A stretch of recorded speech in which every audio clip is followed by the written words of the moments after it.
ಸ್ವಾಮೀಜಿಗಳಿಗೆ ಧನ್ಯವಾದಗಳು. ಇಂದು ಸುತ್ತೂರು ಶ್ರೀ ಕ್ಷೇತ್ರ ಶ್ರೀ ಸಿಂಹಾಸನ ಮಹಾಸಂಸ್ಥಾನ ಮಠದ ಪರಮಪೂಜ್ಯ ಜಗದ್ಗುರು ಶ್ರೀ ಶಿವರಾತ್ರಿ ದೇಶಿಕೇಂದ್ರ ಮಹಾಸ್ವಾಮೀಜಿಗಳಿಂದ ಆಶೀರ್ವಚನ. ಅಖಂಡಮಂಡಲಾಕಾರಂ ವ್ಯಾಪ್ತಂ ಏನ ಚರಾಚರಂ ತತ್ಪದಂ ದರ್ಶಿತಮೇನ ತಸ್ಮೈ ಶ್ರೀ ಗುರವೇ ನಮಃ. ವೇದಿಕೆಯಲ್ಲಿ ವಿರಾಜಮಾನರಾಗಿರುವ ಪೂಜ್ಯರೆಲ್ಲರಲ್ಲಿ ಗೌರವ ಸಲ್ಲಿಸಿ, ಇಂದಿನ ಅಭಿನಂದನಾ ಉತ್ಸವದ ಕೇಂದ್ರ ವ್ಯಕ್ತಿಗಳಾದಂತಹ ಸನ್ಮಾನ್ಯ ಶ್ರೀ BS ಯಡಿಯೂರಪ್ಪನವರೇ, ವೇದಿಕೆಯಲ್ಲಿ ಹಾಗೂ ಸಭಾಂಗಣದಲ್ಲಿರುವ ಎಲ್ಲ ಗಣ್ಯಮಾನ್ಯರೇ, ಮಹಾಜನರೇ ಮತ್ತು ಮಾತೆಯರೇ, ಚಿತ್ರದುರ್ಗದ ಈ ಒಂದು ಬಯಲು ಇವತ್ತು ಇಡೀ ಕರ್ನಾಟಕದ ಸಮಸ್ತ ಜನರ ಒಂದು ಸಮಾವೇಶದ ಸ್ಥಳವಾಗಿದೆ.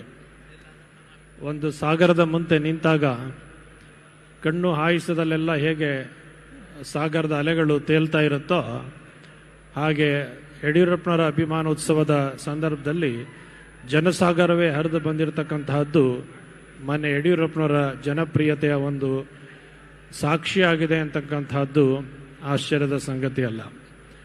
ಒಂದು ಪುರಸಭೆಯ ಸದಸ್ಯರಾಗಿ ಸೇವಾ ಕಾರ್ಯವನ್ನು ಪ್ರಾರಂಭ ಮಾಡಿ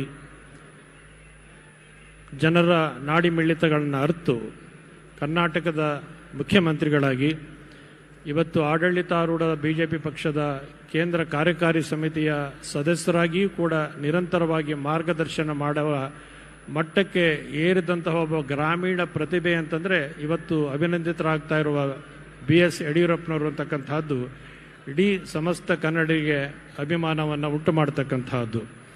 ಅವರು ಜನಾನುರಾಗಿಗಳು, ಜನಪ್ರೀತಿಯುಳ್ಳವರು, ಜನರ ಪ್ರೀತಿ ವಿಶ್ವಾಸಗಳಿಗೆ ಪಾತ್ರರಾಗಿರ್ತಕ್ಕಂಥವರು.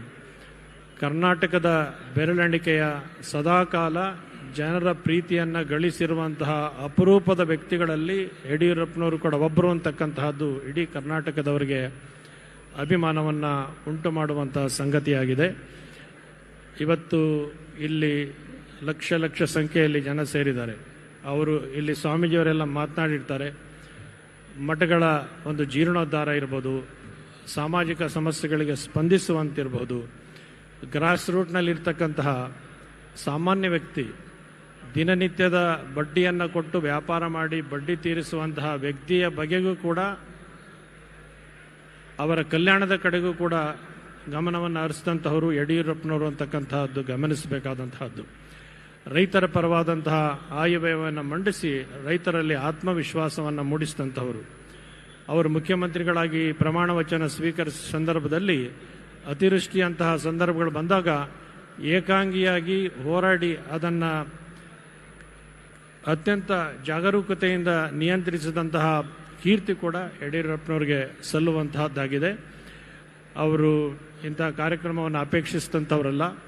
ಆದರೂ ಶಿಕಾರಿಪುರದಲ್ಲಿ ನಡೆದಂತಹ ಇತ್ತೀಚೆಗೆ ಅವರ ಜನ್ಮದಿನೋತ್ಸವ ಕಾರ್ಯಕ್ರಮದಲ್ಲಿ ಎಲ್ಲ ಗಣ್ಯಮಾನ್ಯರು, ಮುಖಂಡರು ಈ ಕಾರ್ಯಕ್ರಮವನ್ನು ಏರ್ಪಡಿಸಬೇಕು ಅನ್ನೋ ಸದಾಶಯವನ್ನು ವ್ಯಕ್ತಪಡಿದ್ದರಿಂದ ಇವತ್ತು ಈ ಕಾರ್ಯಕ್ರಮ ಇಲ್ಲಿ ಸಂಯೋಜಿತವಾಗಿದೆ. ಸದ್ಯದಲ್ಲೇ ಅಮಿತ್ ಶಾ ಅವರು, ಕೇಂದ್ರದ ಗೃಹ ಸಚಿವರು ಆಗಮಿಸ್ತಾ ಇದ್ದಾರೆ. ಕರ್ನಾಟಕದ ಎಲ್ಲ ಮೂಲೆಗಳಿಂದ ಪೂಜ್ಯರು ಈ ಕಾರ್ಯಕ್ರಮಕ್ಕೆ ವಿಶೇಷವಾಗಿ ಆಗಮಿಸಿದ್ದಾರೆ. ಇದು ಅಭಿಮಾನದ ಉತ್ಸವದ ಕಾರ್ಯಕ್ರಮ. ಉತ್ಸವ ಕಾಯಂ ಆದದ್ದಲ್ಲ, ಅದು ಬರುತ್ತೆ ಹೋಗುತ್ತೆ. ಆದರೆ ಕರ್ನಾಟಕದ ಜನ ಯಡಿಯೂರಪ್ಪನವ್ರ ಬಗ್ಗೆ ಇಟ್ಟಿರುವಂಥ ಅಭಿಮಾನ ಶಾಶ್ವತವಾಗಿರುತ್ತೆ. ಆ ಶಾಶ್ವತವಾಗಿರುವುದ ಒಂದು ಕುರುಹಾಗಿ ಇವತ್ತಿನ ಉತ್ಸವ ನೆರವೇರ್ತಾ ಇದೆ. ಹಾಗೆ ಅಂತೇಳಿ ಯಡಿಯೂರಪ್ಪನವರಿಗೆ ಭಗವಂತ ಆಯುರಾರೋಗ್ಯವನ್ನು ಕೊಟ್ಟು ನಾಡಿಗೆ ಇದೇ ರೀತಿ ಮಾರ್ಗದರ್ಶನ ಮಾಡುವಂಥ ಸದಾವಕಾಶವನ್ನು ಕಲ್ಪಿಸಲಿ ಅಂತ ಆಶಿಸಿ ಈ 4 ಮಾತಿಗೆ ವಿರಾಮ ಕೊಡ್ತೇನೆ. ಹೆಚ್ಚಿನ ವಿಡಿಯೋಗಳಿಗೆ ಪ್ರತಿಧ್ವನಿ ಯೂಟ್ಯೂಬ್ ಚಾನೆಲ್ ಸಬ್ಸ್ಕ್ರೈಬ್ ಮಾಡಿ, ಬೆಲ್ ಐಕಾನ್ ಕ್ಲಿಕ್ ಮಾಡಿ.